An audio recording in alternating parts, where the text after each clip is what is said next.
दोस्तों, मित्रों, श्रोता बंधुओं, प्रेम से बोलिए हर हर महादेव। प्रेम से बोलिए जय सिया राम। आप सभी मित्रों को, दोस्तों को, श्रोता बंधुओं को 2024 में आखिरी मेल की और 2025 के आने की आपको बड़ी बड़ी शुभकामनाएं। दोस्तों, आज 2024 में श्री शिव महापुराण कथा में आखिरी मुलाकात हो रही है। कल सवेरे 2025 में हम लोग मिलेंगे। 2024 में जो भी भूल चूक हुई हो, हमारे शब्दों से, हमारे स्वभाव से, हमारे नेचर से आप लोगों को कोई भी कष्ट हुआ हो तो उसके लिए हम तहे दिल से क्षमा चाहते हैं। और आने वाले वर्ष की आपको बहुत बहुत शुभकामनाएं। आप स्वस्थ रहें, मस्त रहें और बाबा भोलेनाथ, प्रभु राम, श्री राम जी के चरणों में सेवा में मस्त रहें। दोस्तों, ये बड़ी दुर्लभ कथा है।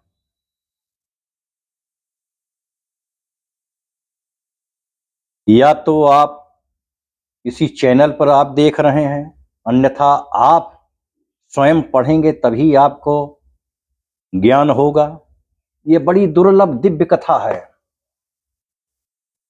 ना इसमें टोना टटका कहीं कुछ, देखिए शिव पुराण कथा में कोई टोना टटका नहीं दिया हुआ है। ना कोई सजावट है, ना कोई बनावट है, ना साज है, ना बाज है, ना मिर्च है, ना मसाला है। दोस्तों, सिर्फ शुद्ध हिंदी में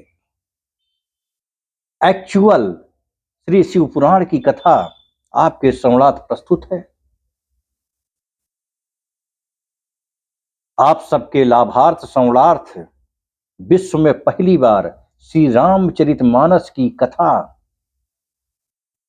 संपूर्ण दोहे, चौपाई, सभी कांड सहित, अर्थ सहित यूट्यूब चैनल पर उपलब्ध है। उसी प्रकार बाबा भोलेनाथ की प्रेरणा से श्री शिव पुराण भी प्रसंग वाइज सब यूट्यूब पे अपलोड हो रहा है। आप किसी भी समय, कभी भी, कहीं भी, मीडिया का जमाना है, इंटरनेट का जमाना है, आप DPT@5558 सब्सक्राइब कीजिए और देश में हो, विदेश में हो, सब लोग बाबा भोलेनाथ की मस्ती का आनंद ले सकते हैं। आइए अब वंदना करते हैं, इसके बाद कथा में प्रवेश करते हैं। गजाननं भूतगणाधिसेवितं अकपेत्थजम्बोफलचारुभक्षणम् उमासुतं शोकविनाशकारकम् नमामि विघ्नेश्वर पादपङ्कजम्। आदिशक्ति महामाये दिव्य ज्ञान स्वरूपिणी नवदुर्गे जगन्माते प्रणमामि मुहुर्मुहुः। कर्पूर गौरम करुणावतारम शनिसार सारम भुजगेन्द्रहारम सदा वसंतम हृदयारविंदे ओम भवानी सहितं नमामि। अतुलित बलधामं हिम शैलावदेहं धनुज बन किसानुम ज्ञानिनामयाग्रगण्यं सकल गुण निधानं वनरायणामधीशं रघुपति प्रियभक्तं वात जातं नमामि। नीलांबुज श्यामल कोमलांगं सीता समारोहितवाम भागं पाणौ महासायक चारुचापं नमामि रामं रघुवंशनाथम। गुरुर्ब्रह्मा गुरुर्विष्णु गुरुर्देवो महेश्वरा, गुरुर्साक्षात् परब्रह्म तस्मै श्री गुरवै नमः।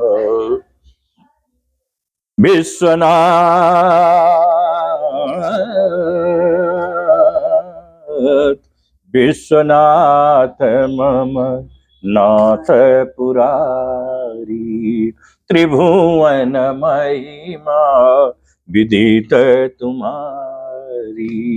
आशुतोष तुम औडर दानी, आरती हरहु दीन जन जानी।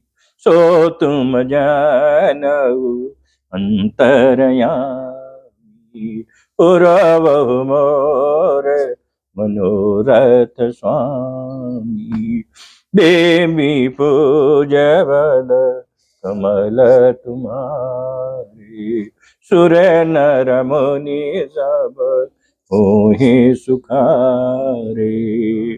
दीन दयाल दया कर दो, भोलेनाथ कृपा कर दो। भोले एक तेरा सहारा है, बिन तेरे ना इस जग में कोई हमारा है। नमः शिवाय बाबा नमः शिवाय, नमः शिवाय भोले नमः शिवाय। नमः शिवाय ओम नमः शिवाय, बम बम भोले नमः शिवाय।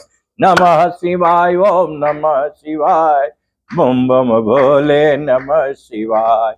नमः शिवाय ओम नमः शिवाय, बम बम भोले नमः शिवाय। नमः शिवाय ओम नमः शिवाय, बम बम भोले नमः शिवाय। नमः शिवाय ओम नमः शिवाय, बम बम भोले नमः शिवाय।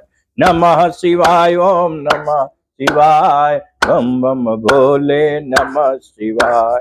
नमः शिवाय ओम नमः शिवाय, बम बम भोले नमः शिवाय। नमः शिवाय ओम नमः शिवाय, बम बम भोले नमः शिवाय। नमः शिवाय ओम नमः शिवाय, बम बम भोले नमः शिवाय। प्रेम से बोलिए हर हर महादेव। दोस्तों, अब हम बाबा भोलेनाथ की कथा का गुणगान करने चल रहे हैं। श्री शिव महापुराण में तृतीय शतरुद्र संहिता चल रही है, जिसका 11वां अध्याय आपके श्रवणार्थ प्रस्तुत है। इसका शीर्षक है शंकर जी का सरभ अवतार वर्णन। बड़ी दुर्लभ दिव्य कथा है दोस्तों, प्रेम से सुनिए और यही अवसर है। साथ में नमः शिवाय का गुणगान अवश्य करिए। ठंडी का सीजन है, तालियों से बाबा भोलेनाथ का जब स्वागत करेंगे तो आपकी सर्दी भी दूर होगी और भगवान का भजन करेंगे, आपका कल्याण भी होगा। तो प्रेम से सुनिए। नंदीश्वर जी बोले, सब देवताओं से प्रार्थित परमेश्वर ने नरसिंह जी के हरण का विचार किया। उन्होंने प्रलयंकर भैरव रूप महाबली वीरभद्र को बुलाकर कहा कि हे भैरव, बिना समय में ही देवताओं को नरसिंह जी से इस प्रकार भय उत्पन्न हो गया है, अतः इस नृसिंहाग्नि को अपने भैरव रूप से यथाशीघ्र शांत करो। पहले तो शांति से शांत करो, परंतु जब ना माने तब मेरे परम भाव भैरव रूप को दिखाकर उन्हें शांत करना। इस प्रकार शिव जी की आज्ञा ले गणाध्यक्ष शांत शरीर धारण कर शीघ्र ही वहां जा पहुंचे जहां नरसिंह जी थे। तब जैसे पिता पुत्र से बलयुक्त बोलता है, उसी प्रकार नरसिंह जी को समझाते हुए वीरभद्र शिव ईश्वर उनसे बोले, हे माधव, आपने संसार के सुख और स्थिति के लिए ब्रह्मा की प्रेरणा से अवतार लिया है। पहले मत्स्य रूप से अपनी पूंछ में नौका बांधकर प्रलय के समुद्र में मनु जी को घुमाया था। फिर बाराह रूप से पृथ्वी का उद्धार कर अब नृसिंह रूप से हिरण्यकश्यप को मारा। आप ही ने वामन रूप धारण कर बलि को बांधा, और आप ही सब प्राणियों के उत्पन्न करता तथा स्वामी और अविनाशी हैं। आप ही संसार के दुख हरण करता है, और आपके समान कोई इस संसार में दूसरा नहीं है। आपने जिस लिए नृसिंह अवतार लिया था वो कार्य हो गया। अब अपने इस भीषण नरसिंह रूप को शांत कीजिए। तब वीरभद्र की इस बात को सुनकर नरसिंह ने उससे भी अधिक क्रोध किया, और पराक्रमी वीरभद्र से दांत किटकिटाते हुए महाघोर कठिन वचनों से इस प्रकार बोले, तुम यहां से चले जाओ, मैं इस चराचर जगत का इसी समय संहार कर दूंगा। सब जगह मेरा ही शासन है, मैं संहार करता हूं, मुझ पर किसी का शासन नहीं हो सकता। मैं ही सब शक्तियों का प्रवर्तक और निवर्तक हूं। मेरे ही अंश तथा शक्ति से ब्रह्मा और इंद्रादि सब हुए हैं। सबका स्वामी मैं हूं, ये मेरा परम तेज है। क्या तुम कुछ सुनना चाहते हो? हे गणेश्वर, पहले मेरे भाव को तो जानो। अब तुम मेरी शरण में आकर निर्द्वंद हो जाओ। मैं ही कालों का काल और मृत्यु का मृत्यु रूप हूँ। ये देवता मेरे ही प्रसाद से ही जी रहे हैं। तब विष्णु जी के इन अहंकार पूर्ण वचनों को सुनकर वीरभद्र को बड़ा क्रोध आया। उन्होंने अपने होंठ कपाते हुए विष्णु जी से कहा, क्या आप संसार के संघर्ता शिव जी को नहीं जानते? आप में केवल असत्यवाद विवाद ही दिखाई पड़ता है, परंतु तुम्हें यह ज्ञात होना चाहिए कि मैं तुम्हारे संहार के निमित्त ही रुद्र की प्रेरणा से यहाँ आया हूँ। तुमने उन्हीं की शशिकला से युक्त हो एक राक्षस को मारा है, किंतु तुम उनका तत्व न जानकर अहंकार से गर्जते हो। परंतु ना तो तुम सृजन करता, ना पोषण करता, और ना संहार करता ही हो। तुम केवल मूढ़ात्मा, पराधीन और स्वतंत्र हो। तुम केवल कुम्हार के चाक के समान महादेव की शक्ति से प्रेरित किए गए हो। हे हरि, तुम उन्हीं के अधीन हो, उनके बल से अवतार लेते हो। अब तक भी तुम्हारे कूर्म रूपधारी का जला हुआ कपाल शंकर जी की अस्थिमाला में विद्यमान है, जिसे कोई धारण नहीं कर सका। जब तारकासुर वध के समय तुम्हारी दाढ़ी को पीड़ा दे दी गई थी, क्या वो भूल गए? दक्ष के यज्ञ में मैंने ही तुम्हारा सिर काटा था। अब भी तुम्हारे पुत्र का 5वां सिर काटा गया है, और जो अब तक नहीं जमा है तुम ये सब भूल गए। हे चक्रपाणी, सुदर्शन चक्र घुमाते हुए सर्वदा तुम्हारा प्रिय किसने किया है, तथा प्रिय चक्र तुम्हें किसने दिया है? क्या यह सब तुम भूल गए?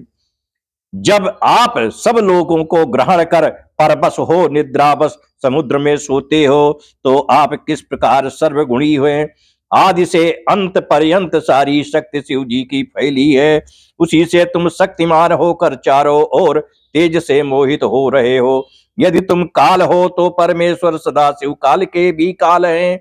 वही जगत के शासन करता, स्थिर अक्षर, वीर, विश्व के रक्षक, प्रभु और दुखों के नाश करता, भीम, पक्षी, हिरणमय तथा शेष है। इसमें कुछ भी संदेह नहीं है। ऐसा विचार कर अपनी आत्मा को हरण करो। हे नरसिंह, यदि तुम अपनी आत्मा को अंतर्हित ना कर लोगे तो इसी समय मुझ भैरव रूपी क्रोध वाले स्थाणु शंकर का बड़ा वज्र मृत्यु के समान तुम पर पड़ेगा। ऐसा कहकर वीरभद्र जी नरसिंह जी का अभिप्राय जानने के लिए मौन हो गए। इत श्री शिव महापुराण तृतीय शतरुद्र संहिता का 11वां अध्याय समाप्त हुआ। प्रेम से बोलिए हरे हरे महादेव। नमः शिवाय बोले, नमः शिवाय, नमः शिवाय बाबा, नमः शिवाय। नमः शिवाय, ओम नमः शिवाय, बम बम भोले नमः शिवाय। नमः शिवाय, ओम नमः शिवाय, बम बम भोले नमः शिवाय। नमः शिवाय, ओम नमः शिवाय, बम बम भोले नमः शिवाय। नमः शिवाय, ओम नमः शिवाय, बम बम भोले नमः शिवाय। नमः शिवाय, ओम नमः शिवाय, बम बम भोले नमः शिवाय। नमः शिवाय, ओम नमः शिवाय, बम बम भोले नमः शिवाय। नमः शिवाय, ओम नमः शिवाय, बम बम भोले नमः शिवाय। नमः शिवाय, ओम नमः शिवाय, बम बम भोले नमः शिवाय। नमः शिवाय, ओम नमः शिवाय, बम बम भोले नमः शिवाय। नमः शिवाय, ओम नमः शिवाय, बम बम भोले नमः शिवाय। नमः शिवाय, ओम नमः शिवाय, बम बम भोले नमः शिवाय। नमः शिवाय, ओम नमः शिवाय, बम बम भोले नमः शिवाय। नमः शिवाय, ओम नमः शिवाय, बम बम भोले नमः शिवाय। नमः शिवाय, ओम नमः शिवाय, बम बम भोले नमः शिवाय। प्रेम से बोलिए हर हर महादेव। 12वां अध्याय, इसका शीर्षक है सर्वावतार वर्णन। सनत कुमार जी बोले, हे महाप्राज्ञ नंदीश्वर जी, इसके पश्चात क्या हुआ? कृपा कर मुझे सुनाइए। नंदीश्वर बोले, जब वीरभद्र जी ने ऐसा कहा तब नरसिंह जी अत्यंत क्रुद्ध हो उन पर झपटे। फिर तो आकाश में व्याप्त शिव जी का कठिन तेज प्रकट हो गया और वीरभद्र जी क्षण भर के लिए अदृश्य हो गए। पश्चात सब देवताओं के देखते देखते फिर संहार रूप से प्रकट हुए।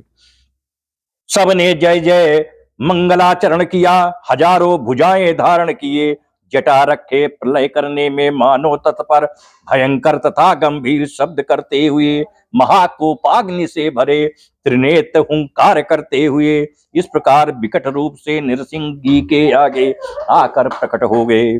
उनके प्रकट होते ही नरसिंह जी का बल नष्ट हो गया।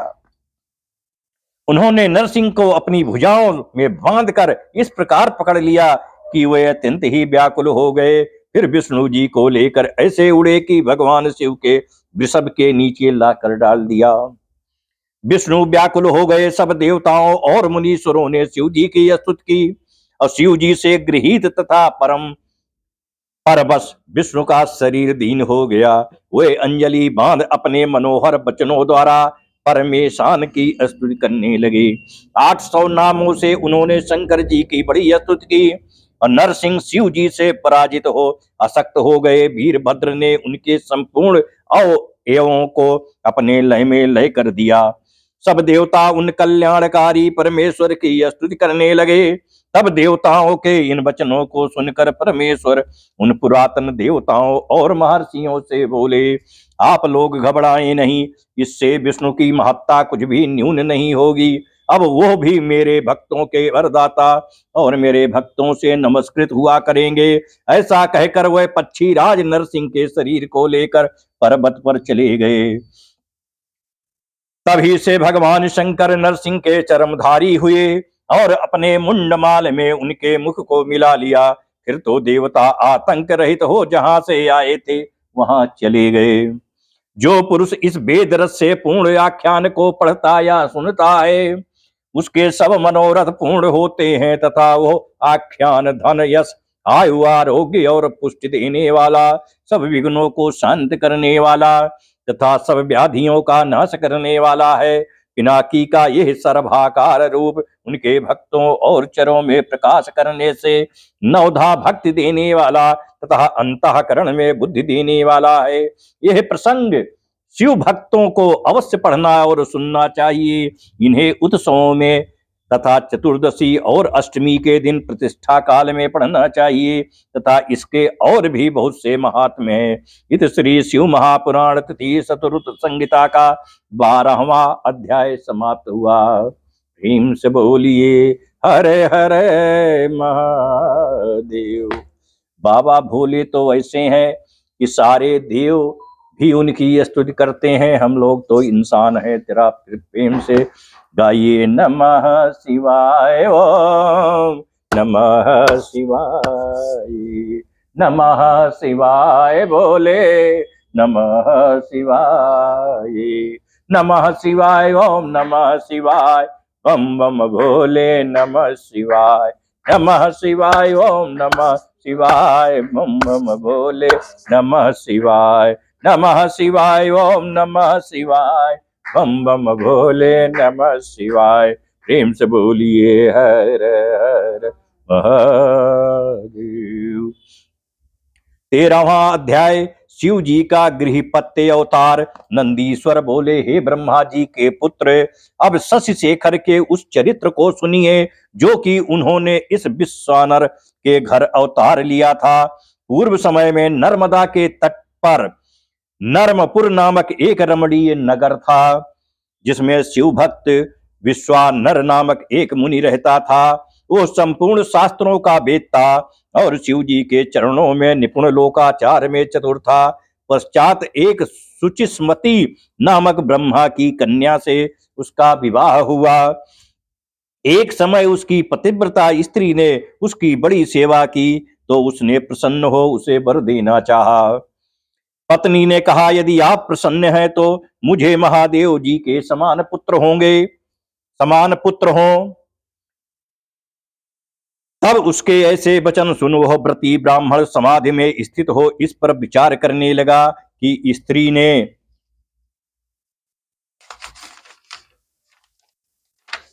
कितना दुर्लभ वर मांगा है, परंतु जो कुछ हो भगवान शंभु की इच्छा बिना कुछ भी संभव नहीं होता।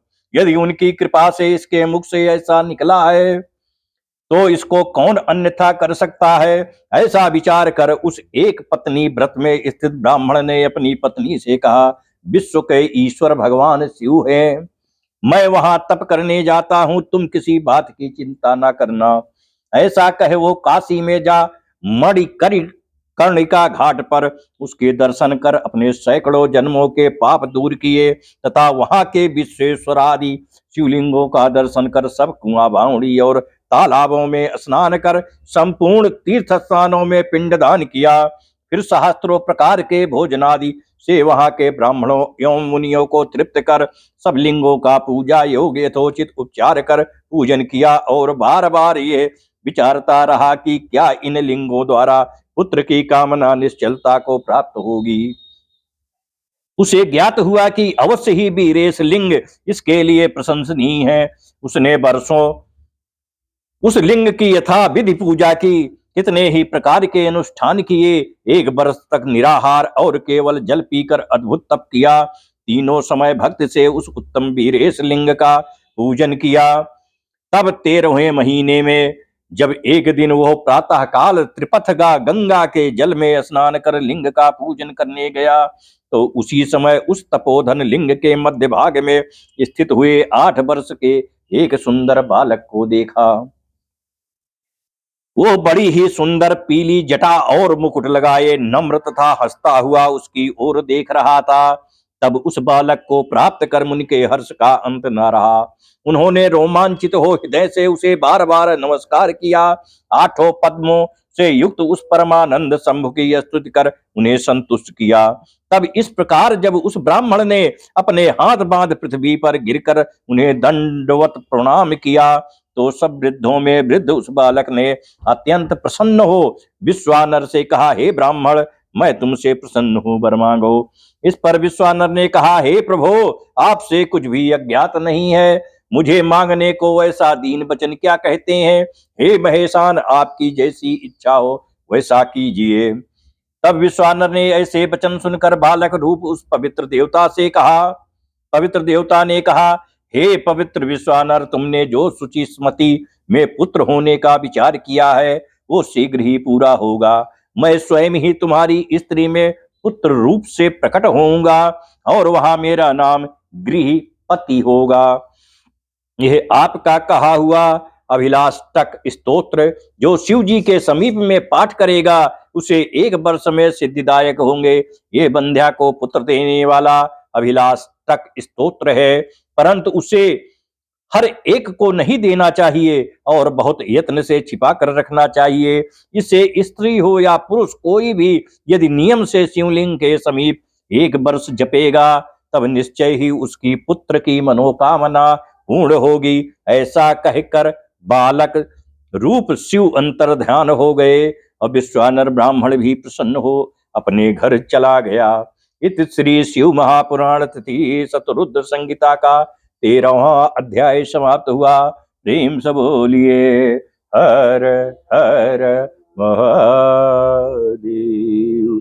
नमः शिवाय बाबा, नमः शिवाय, नमः शिवाय बोले, नमः शिवाय, नमः शिवाय ओम नमः शिवाय, नमः शिवाय बोले, नमः शिवाय, नमः शिवाय ओम नमः शिवाय, बम बम भोले नमः शिवाय, नमः शिवाय ओम नमः शिवाय, बम बम भोले नमः शिवाय, नमः शिवाय ओम नमः शिवाय, बम बम भोले नमः शिवाय, नमः शिवाय ओम नमः शिवाय, बम बम भोले नमः शिवाय, नमः शिवाय ओम नमः शिवाय, बम बम भोले नमः शिवाय।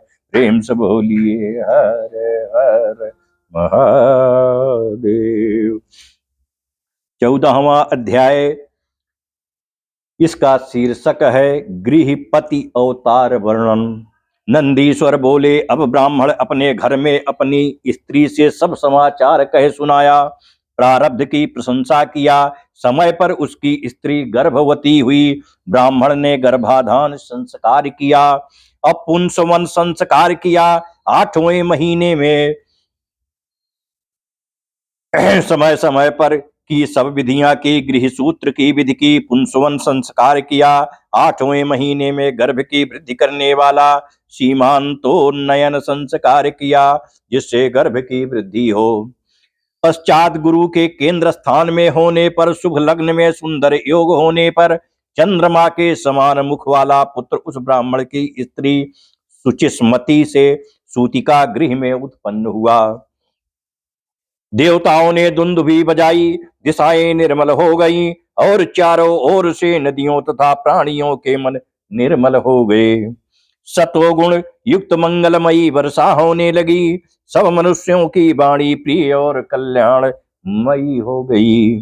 रंभायादिक अप्सराएं और विद्याधारियां और किन्नरियां हाथ में मांगलिक द्रव्य लिए वहां आकर मांगलिक गीत गाने और नृत्य करने लगी।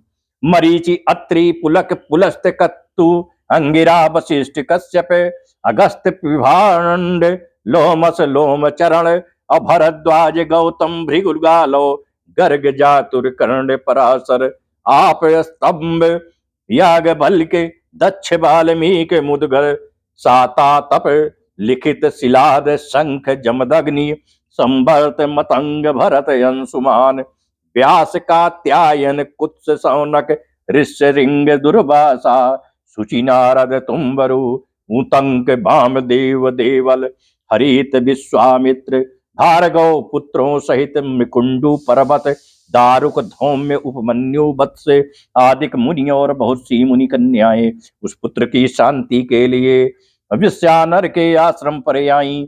बृहस्पति सहित ब्रह्मा तथा विष्णु, नंदी और भृंगी गणों सहित पार्वती तथा शिवजी, महेंद्र आदि देवता तथा पातालवासी नाग अनेक प्रकार के रत्नादि लिए नदियों सहित समुद्र और अनेक स्थावर पर्वत आदि जंगम रूप धारण कर उस महोत्सव में आए। बिना समय के भी चांदनी सी हो गई। ब्रह्मा जी ने बालक का जात कर्म संस्कार किया और श्रुतियों को विचार कर उनके अनुरूप उसका गृहपति नाम रखा। उसकी रक्षा का उपाय किया और बहुत सा आशीर्वाद दिया। शिवादिक देवता अपने वाहनों पर चढ़कर अपने धाम को गए। सबने सुचिस्मती के भाग्य की प्रशंसा की और कहा कि शिव भक्त धन्य हैं, इनके अर्चन से आज स्वयं शिव योम रुद्र ही इनके घर प्रकट हुए हैं। वो गृहस्थ धन्य है जिसके पुत्र हो, पुत्र ही से वह लोकों को जीतता है। जिसके पुत्र नहीं है उसका गृह शून्य है। अपुत्र का तप खंडित है, अपुत्र से घर पवित्र नहीं होता। अपुत्र प्राप्ति से बढ़कर कोई प्राप्ति नहीं है। लोक परलोक में ना पुत्र से अधिक सुख, ना पुत्र से अधिक मित्र। पश्चात पिता ने उस बालक के समय समय पर होने वाले सभी यथोचित संस्कार किए। 5वें वर्ष में यज्ञोपवीत किया, फिर उपाकर्म करके एक ही वर्ष में सांगोपांग कर्म से सब वेदों को पढ़ा दिया। और तब वह बालक 9 वर्ष का हुआ तो माता पिता की सेवा में रत उस बालक को देखने के लिए नारद जी वहां आए और उसके भाग्य वैभव को देखा और यह कहा कि इसके और सब भाग्य तो अच्छे हैं, परंतु 12वें वर्ष में इसको बिजली और अग्नि से भय है। ऐसा कहकर नारद जी चले गए। इत श्री शिव महापुराण तृतीय शतरुद्र संहिता का 14वां अध्याय समाप्त हुआ। प्रेम से बोलिए हर हर महादेव। नमः शिवाय बोले, नमः शिवाय, नमः शिवाय बाबा, नमः शिवाय, नमः शिवाय, ओम नमः शिवाय, बम बम भोले नमः शिवाय, नमः शिवाय, ओम नमः शिवाय, बम बम भोले नमः शिवाय, नमः शिवाय, ओम नमः शिवाय, बम बम भोले नमः शिवाय, नमः शिवाय, ओम नमः शिवाय, बम बम भोले नमः शिवाय, नमः शिवाय, ओम नमः शिवाय, बम बम भोले नमः शिवाय, नमः शिवाय, ओम नमः शिवाय, बम बम भोले नमः शिवाय, नमः शिवाय, ओम नमः शिवाय, बम बम भोले नमः शिवाय, नमः शिवाय, ओम नमः शिवाय, बम बम भोले नमः शिवाय। प्रेम से बोलिए हर हर महादेव। 15वां अध्याय, इसका शीर्षक है गृहपति अवतार वर्णन। नंदीश्वर बोली, नारद जी के इन वचनों से स्त्री सहित विश्वानर को वज्रपात जैसा कठिन दुख हो गया। उन्होंने कहा, हाँ मैं मारा गया, ऐसा कहे व्याकुल हो वह मूर्छित हो गए। सुचिस्मती भी दुख से व्याकुल हो हाहाकार करने लगी और विश्वानर ने उठकर उसे संभाला और अपने पुत्र गृहपति की खोज की। गृहपति कहीं बाहर गया था। पिता का शब्द सुनते ही दौड़ा हुआ वहां आया और दोनों के रोने का कारण पूछने लगा। फिर कहा, आपके चरणों की रज के प्रताप से और कोई विघ्न तो क्या काल भी मुझे नहीं मार सकता है। हे पिताजी, आप इसकी चिंता ना करें। यदि मैं आपका पुत्र हूं तो मृत्यु विजयी शिव मंत्र को जप कर मृत्यु से अपनी रक्षा कर लूंगा। यह सुन उसके माता पिता ने संतोष की सांस ली और कहा, हे वत्से, अवश्य ही मृत्युंजय शिव की आराधना से समस्त विघ्नों का नाश हो जाता है। इसी प्रकार जब श्वेत केतु काल पास में बांधा गया था तो शिव जी ने उसकी रक्षा की थी। शिलाद के 8 वर्ष के पुत्र को मृत्युग्रस्त देख शिव जी ने उसे अपना पूजन किया था। फिर प्रलयाग्नि के समान घोर हलाहल विष को पान कर शिव जी ने ही तीनों लोकों की रक्षा की थी। अतएव हे पुत्र, तुम भी उन्हीं शिव जी की शरण में जाओ जो कि ब्रह्मादिकों के भी एकमात्र कर्ता, अविनाशी और विश्व की रक्षा रूप मणि के समान हैं। फिर तो बालक गृहपति ने अपने माता पिता के चरणों की वंदना की और उन्हें बहुत आश्वासन देकर विशेष पालित काशी में आकर सविधि स्नान कर शिव जी का पूजन और दर्शन किया। शिव जी के लिंग को देखकर बड़ा संतुष्ट हुआ। उसने मन में कहा, आज मैं कितना भाग्यशाली हूँ जो मुझे विश्वेश्वर का दर्शन मिला। महर्षि नारद के कथन ने मेरा भाग्योदय कर दिया। फिर तो उसने भक्ति पूर्वक वहां एक और ही शिवलिंग की स्थापना कर घोर नियमों को ग्रहण कर गंगा जल के 108 घड़ों से प्रतिदिन पवित्रता पूर्वक शिव जी को स्नान कराया। नीले कमलों की माला समर्पित की तथा और भी उस प्रकार के सभी शिव नियमों का पालन किया। फिर तो उसके जन्म से 12वें वर्ष में नारद के वचनों को सत्य करने के लिए वज्रधारी इंद्र उसके सामने आए और बोले, तुमको जो इच्छा हो वर मांगो। इंद्र के ऐसे वचनों को सुन मुनि का वह पुत्र मधुर अक्षरों से उनका कीर्तन करने लगा और कहा, मैं आपसे वर नहीं चाहता, मुझे तो शिव जी वर देंगे। इंद्र ने कहा, मुझसे बढ़कर शंकर नहीं है, लड़कपन त्याग, मुझसे वर मांगो, मैं ही सब देवताओं का स्वामी हूँ, शीघ्रता करो। गृहपति ने कहा, हे अहिल्यापते इंद्र, आप जाइए, मैं शिव जी को छोड़ अन्य किसी देवता से प्रार्थना नहीं करता। यह सुन इंद्र क्रुद्ध हो गए। उन्होंने अपना वज्र निकाल बालक को डराया। बालक बिजली से व्याप्त वज्र को देख भय से व्याकुल हो मूर्छित हो गया। तब उसे मूर्छित होते देख पार्वती पति साक्षात शिव जी तत्काल ही वहां प्रकट हो गए और उन्होंने अपने हाथों से उस बालक को स्पर्श कर सजीव किया और कहा, हे पुत्र, उठो उठो। गृहपति मानव सोते से उठकर सैकड़ों सूर्य के समान प्रकाशमान शंकर जी को देखने लगा। उनके अद्भुत रूप ने उसे मुग्ध कर दिया। वो हर्षाश्रु से अवरुद्ध कंठ द्वारा गदगद वाणी तथा रोमांचित शरीर से महादेव जी की स्तुति करने लगा। शिव जी भी हंसने लगे। फिर बोले, यह तुम्हारी परीक्षा थी, मैंने ही इंद्र को भेजा था। अब मत डरो मेरे भक्त को, इंद्र तथा काल वज्र कोई भी नहीं मार सकता। मैं तुम्हें वर देता हूं कि तुम सभी देवताओं के वरदाता हो, तुम सब प्राणियों के अंतर्यामी धर्मराज तथा इंद्र के मध्य में दिशाओं के ईश्वर हो, राज्य प्राप्त करो। तुमने यह जो मेरा लिंग स्थापित किया है, इसके तेज के आगे कोई नहीं ठहर सकता। इससे इसका नाम अग्निश्वर हुआ। यह अग्निश्वर महादेव भक्तों को बिजली तथा अग्नि से बचाते रहेंगे और यदि दैव योग से उसकी मृत्यु का सीमे ना हो तो भी वो अग्निलोक का भागी होगा। ऐसा कहकर शिव जी ने उसके भाई बंधुओं तथा माता पिता को बुलाकर उनके देखते ही उसे अग्निश्वर के दिशाओं का राज्य दिया तथा स्वयं उसके स्थापित लिंग में प्रवेश कर गए। इस प्रकार गृहपति का अवतार संपूर्ण हुआ। इत श्री शिव महापुराण तृतीय शतरुद्र संहिता का 15वां अध्याय समाप्त।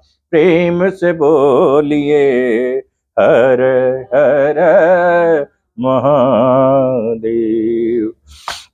नमः शिवाय बाबा, नमः शिवाय, नमः शिवाय भोले, नमः शिवाय, नमः शिवाय, ओम नमः शिवाय, बम बम भोले, नमः शिवाय, नमः शिवाय, ओम नमः शिवाय, बम बम भोले, नमः शिवाय, नमः शिवाय, ओम नमः शिवाय, नमः शिवाय, ओम नमः शिवाय, बम बम भोले, नमः शिवाय, नमः शिवाय, ओम नमः शिवाय, बम बम भोले, नमः शिवाय, नमः शिवाय, ओम नमः शिवाय, बम बम भोले, नमः शिवाय।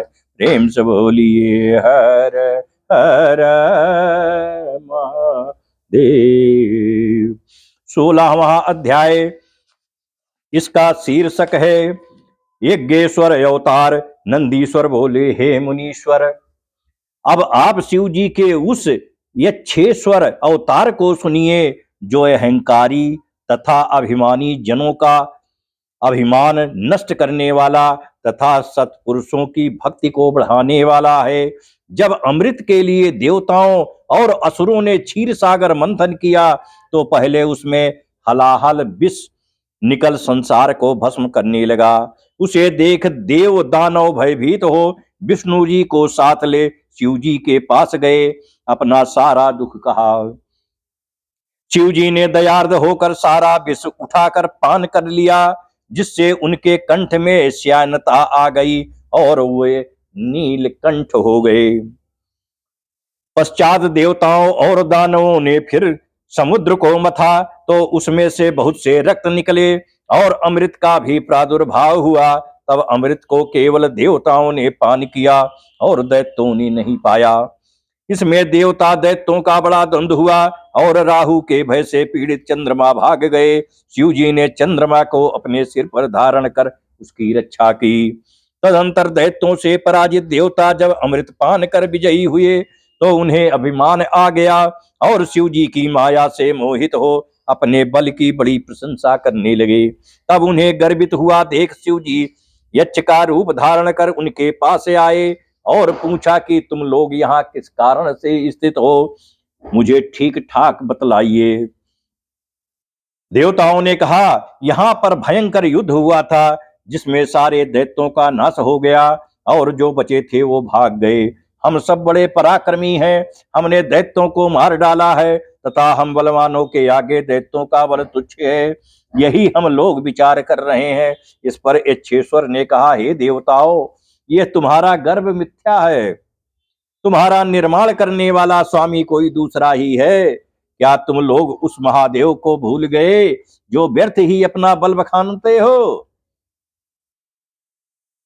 यदि तुम्हें अपने बल का ऐसा ही अभिमान है तो उसकी परीक्षा करो। मैं यही एक तिनका स्थापित करता हूं, तुम लोग इस तिनके को अपने अस्त्रों से काट दो। ऐसा कहकर सत्पुरुषों के गतिदाता उन यक्ष रूपी रुद्र ने देवताओं के आगे एक तिनका फेंक कर सबका मद दूर कर दिया तथा सभी वीर अभिमानी विष्णु आदि देवता अपना पुरुषार्थ कर उस पर अपने अपने शस्त्र चलाने लगे। अनेकों प्रहार किए परंतु उस पर तो गर्भहारी शिव जी का प्रभाव था। देवताओं के समस्त अस्त्र व्यर्थ हो गए, वे उस तृण को न काट सके। देवताओं को आश्चर्य हुआ, तब उनके इस आश्चर्य को दूर करने के लिए वहां तत्क्षण यह आकाशवाणी हुई कि यह सब गर्भों के विनाशक शंकर महादेव हैं, यही परमेश्वर करता पालन करता तथा विनाश करता है। क्या अब तक भी तुम लोगों ने अपने मद के कारण इन्हें नहीं जाना? इन्हीं के बल से तो सारे जीव बली हैं, यही तुम्हारे प्रभु शंकर जी हैं। इस आकाशवाणी को सुन देवता आश्चर्यचकित हो उन यक्षेश्वर ईश्वर को प्रणाम कर उन्हें संतुष्ट करने लगे। देवताओं ने शिव जी की बड़ी स्तुति की। तब यक्षनाथ सब देवताओं को समझाकर वही अंतर ध्यान हो गए। यक्षेश्वर के रूप में शिव जी ने सबका मद हरण किया।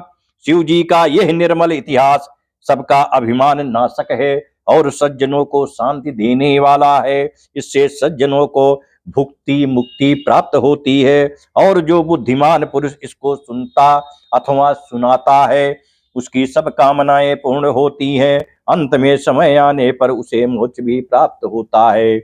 इत श्री शिव महापुराण तृतीय शतरुद्र संहिता का 16वां अध्याय समाप्त। प्रेम से बोलिए हर हर महादेव। नमः शिवाय बोले नमः शिवाय। नमः शिवाय बाबा नमः शिवाय। नमः शिवाय ओम नमः शिवाय बम बम भोले नमः शिवाय।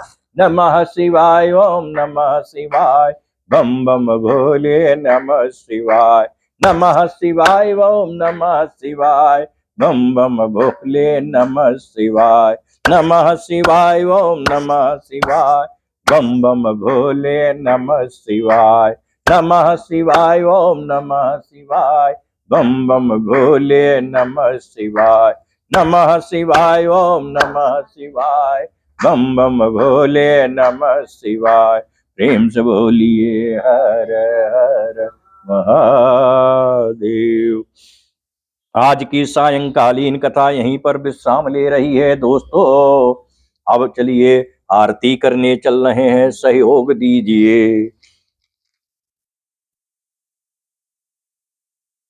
ओम जय शिव ओंकारा हर शिव ओंकारा। ब्रह्मा विष्णु सदा शिव वरदांगी धारा। एकानन चतुरानन पंचानन राजे। अनुशासन गरुणासन विषपहन साजे। दो भुज चार चतुर्भुज 10 भुज ते सोए। और तीनों रूप निरखता त्रिभुवन जन मोहे।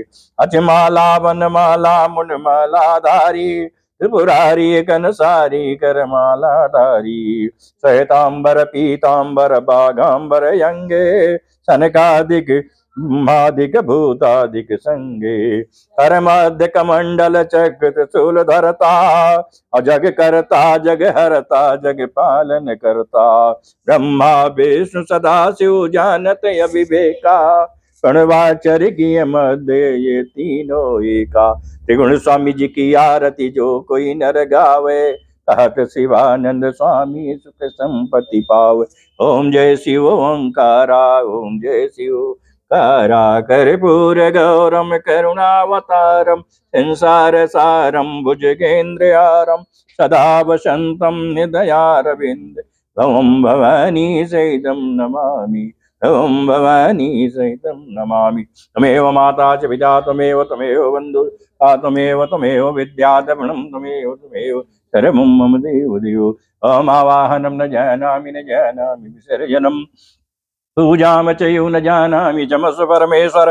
मंत्रहीनम क्रियाहीनम भक्तिहीनम सुरेश्वरा, यदि पूजितं मया देव प्रसीद परमेश्वरा। ओम शांति शांति हरि ओम शांति। बाबा बाबा सब कहे माई कहे न कोय, बाबा के दरबार में माई कहे सोय। जय जगत जननी तुम्हारी सदा ही जय हो। धर्म की जय हो, अधर्म का नाश हो, प्राणियों में सद्भावना हो, विश्व का कल्याण हो, गो हत्या बंद हो, सनातन धर्म की जय हो। सर्वे भवन्तु सुखिनः, सर्वे सन्तु निरामयाः, सर्वे भद्राणि पश्यन्ति, मा कश्चित् दुःखभाग् भवेत्। ओं पार्वती पतये हर हर महादेव। त्राहि मां त्राहि मां त्राहि मां। जो गलती भई हो पूजन में क्षमा कर दीजिए, और जाने अजाने अनाथ अबोध बालक दया कर दीजिए। श्री शिव शरणम श्री शिव शरणम श्री शिव शरणम, श्री हरि शरणम श्री हरि शरणम श्री हरि शरणम श्री हरि शरणम श्री हरि शरणम। जय जय जय श्री सीताराम। ओम गोविंदाय नमः, ओम मृत्युंजय नमः, ओम घोराय नमः, ओम इंद्राय नमो नमः। दोस्तों, आज की कथा आपको कैसी लगी? कृपया अपना लाइक कमेंट देना ना भूलें। आपकी आलोचना भी मेरे लिए एक सही दिशा दिखाएगी, इसलिए आप अपना कमेंट अवश्य प्रस्तुत करें। पुनः 2024 की अंतिम विदाई में बोलिए, प्रेम से बोलिए, हर हर महादेव। जय सिया राम, जय बजरंग बली, तोड़ देव दुश्मन की नली। दोस्तों, कल सवेरे 2025 में आपसे मुखातिब होंगे। तब तक के लिए प्रेम से बोलिए, हर हर महादेव। और नए साल आप लोगों के लिए सुख समृद्धि वैभव, सुख शांति निरोगी काया लेके आए, अच्छा वर्ष व्यतीत हो। इसी शुभकामनाओं के साथ अपनी वाणी को विराम लेते हैं। प्रेम से बोलिए, जय सिया राम।